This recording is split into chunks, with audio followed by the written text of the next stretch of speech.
ఓటీటీల వల్లే థియేటర్లు నడవట్లేదు అంటున్నారు. నిజంగా ఓటీటీ అంత సక్సెస్‌ఫుల్‌గా ఉందా? కంటెంట్ అనేది సరిపోతుందా? తెలుగు ఓటీటీ అనేది బావుందా? ఎట్లా ఇప్పుడేంటి పరిస్థితి? బావుందంటే బావుంది, బాలేదంటే బాలేదండి. మీకు ఫిల్లర్స్ అనేది మీకు మల్టిపుల్ ఫిల్లర్స్ అనేది కనిపిస్తూ ఉంటాయి. మీకు ఒక మీరే పబ్లిష్ చేస్తారు ఆర్టికల్స్.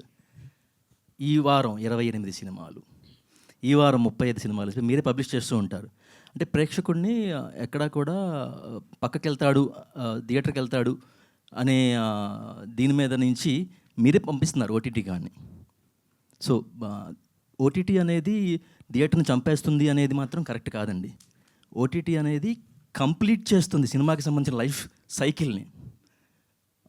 ఫస్ట్ ఆడియో రైట్స్, తర్వాత డిజిటల్ రైట్స్, తర్వాత శాటిలైట్ రైట్స్, తర్వాత థియేట్రికల్ రైట్స్, ఓవర్సీస్ రైట్స్, ఇలా మల్టిపుల్ రైట్స్ ఉంటాయి. Linear rights, non linear rights, overseas rights, ఇలా మల్టిపుల్ రైట్స్ ఉంటాయి.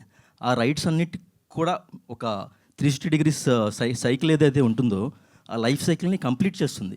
ఏది కూడా ఒకదానికి వచ్చి ఇంకో దానికి రావట్లేదు అని చెప్పి కంటెంట్లో దమ్ముంటే థియేటర్లో కూడా చూస్తారు, అదే కంటెంట్లో దమ్ముంటే ఓటీటీలో కూడా చూస్తారు. థియేటర్లలో ప్లస్ ఓటీటీల్లో కూడా చూసిన సినిమాలు మా దగ్గర చాలా ఉన్నాయి.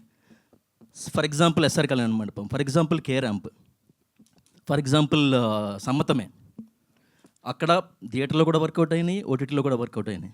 కంటెంట్లో దమ్ము లేకపోవడం అవ్వచ్చు, లేని పక్షంలో సక్సెస్ రేట్ మీకు టాలీవుడ్లో సక్సెస్ రేట్ ఎంత ఉందండి? 8%. Mean if you add dubbing movies also maybe 9%, 9.5, 10కి వెళ్తుంది.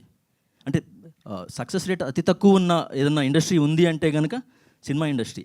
దానికి ఓటీటీ ఏదో చేసేస్తుంది లేకపోతే థియేటర్కల్ని చంపేస్తుంది అనేది మాత్రం కరెక్ట్ కాదు. It is completing the life cycle of the total cinema rights.